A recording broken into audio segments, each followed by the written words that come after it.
Hi, this is JB, and for this another episode of Maanong Ulam. Special tong lulutuin ko. Sobrang simple lang niya, pero special siya kasi niluto ko siya para sa isang special na tao.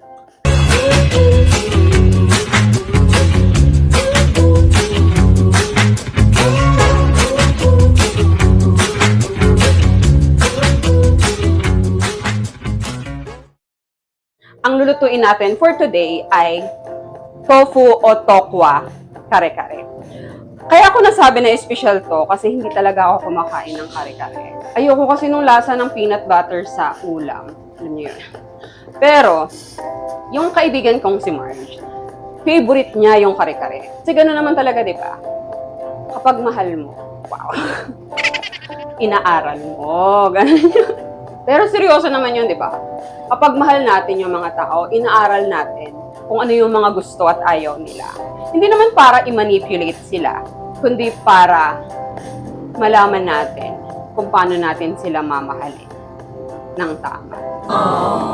So, ayun, again, ang lulutuin natin ay tofu kare-kare na niluto ng may pagmamahal na pinag-aralan.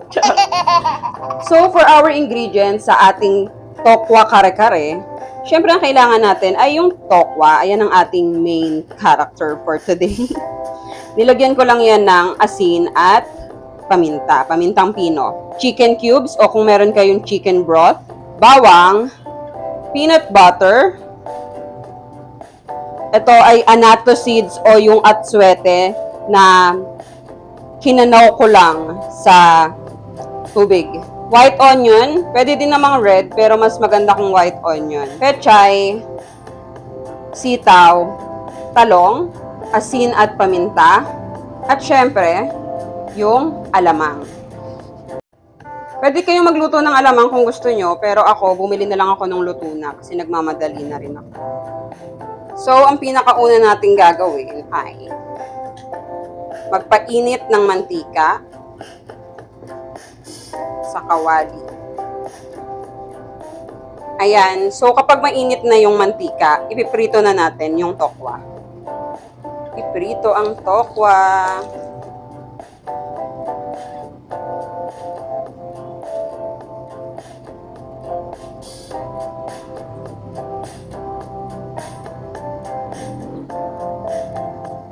Yan. Patayin na natin muna.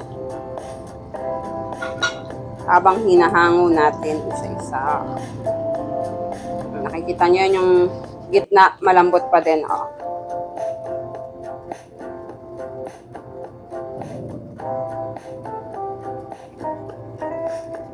Yan, set aside muna natin itong tokwang pinrito natin. At ang ipiprito naman natin ngayon ay yung talong. Ito natin yung talong.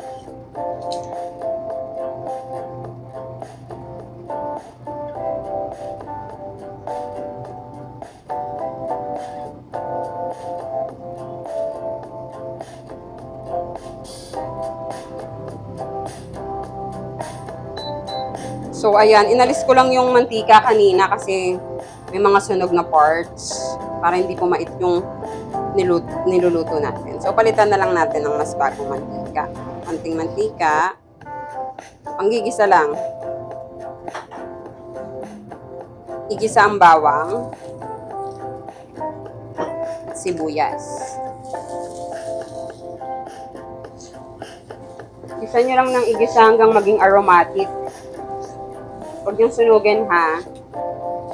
Hanggang maging aromatic lang. What I mean is, hanggang sa maamoy nyo na yung amoy ng pinaghalong sibuyas at bawang. Yan. Tapos lagyan ng tubig. Lagyan ng tubig. Lagyan natin yung chicken cubes.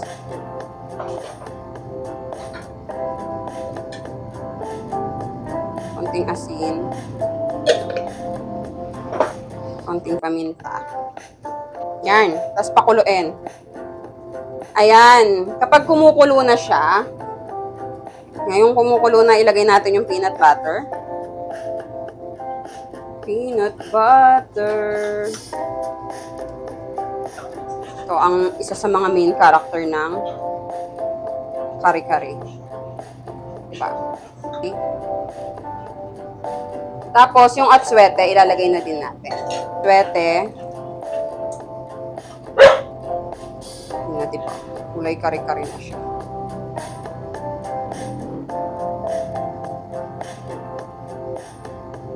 Pwede na nating ilagay yung sitaw.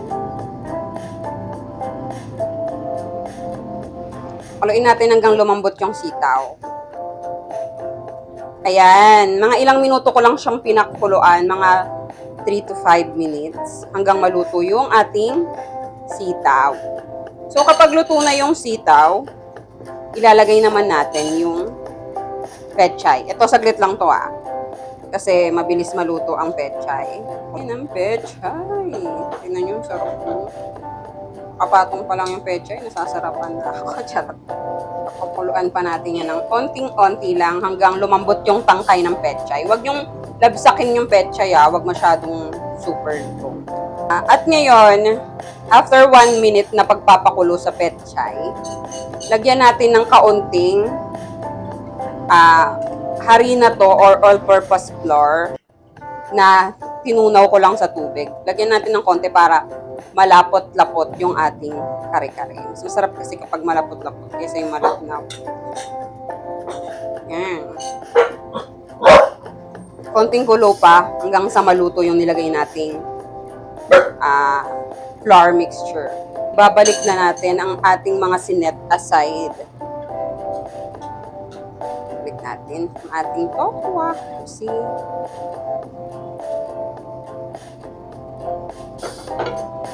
And babalik na rin natin ang ating mga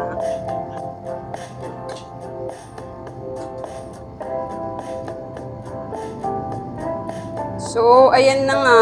Luto na ang ating kare-kareng tokwa. Yay! Pwede na tayong kumain, mga anak. Yay!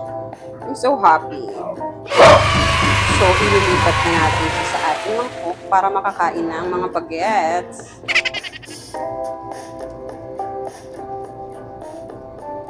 So, ayan ang ating tokwa kare-kare. At syempre, hindi kumpleto ang kare-kare kung wala ang alamang. So, lagyan natin ng alamang.